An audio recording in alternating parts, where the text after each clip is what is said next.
স্থানীয় সরকার, পল্লী উন্নয়ন ও সমবায় এবং যুব ও ক্রীড়া মন্ত্রণালয়ের উপদেষ্টা আসিফ মাহমুদ সজীব ভূঁইয়ার বাড়িতে ১২০০ বস্তা চাল পাওয়া গেছে। সম্প্রতি এমন একটি পোস্ট সামাজিক যোগাযোগ মাধ্যমে ছড়িয়ে পড়েছে, যেখানে ভিডিওর ক্যাপশনে লেখা হয়েছে, উপদেষ্টা আসিফের বাড়িতে মিলল ১২০০ বস্তা চাল। তার বাবাকে জবাব দিতে বললে তিনি ঘুষ দিয়ে পুলিশকে ম্যানেজ করার চেষ্টা করেন।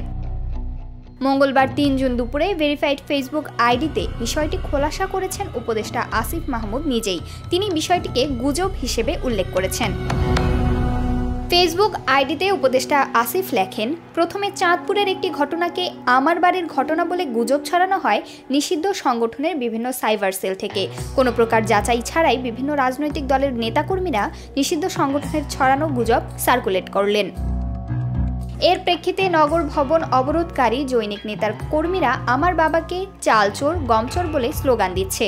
আমাদের ফ্যাসিবাদী বিরোধী লড়াইয়ের বন্ধুরাও শুধুমাত্র প্রতিহিংসাবশত নিষিদ্ধ সংগঠনের ছড়ানো গুজব দিয়ে আমার এবং আমার পরিবারের মানহানি করছেন। অথচ জুলাই পরবর্তী বাংলাদেশে আমরা গঠনমূলক রাজনীতি প্রত্যাশা করেছিলাম। এই বিষয়ে দুঃখ প্রকাশ করে উপদেষ্টা আসিফ মাহমুদ আরও লেখেন, দুঃখজনকভাবে তরুণ নেতৃত্ব ও গঠনমূলক রাজনীতির পরিবর্তে প্রতিহিংসা এবং ব্যক্তি আক্রমণের রাজনীতি বেছে নিচ্ছে। উক্ত ঘটনাটি চাঁদপুরের শাহরাস্তির। উল্লেখ্য, ঘটনাটি গেল রোববার দিবাগত রাত ১:৩০টায় চাঁদপুরের শাহরাস্তি উপজেলায় ঘটে।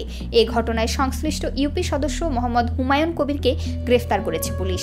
তিনি উপজেলার সূচিপাড়া দক্ষিণ ইউনিয়নের ৬ নং ওয়ার্ডের ইউপি সদস্য ও ইউনিয়ন যুবলীগের সাবেক সাধারণ সম্পাদক।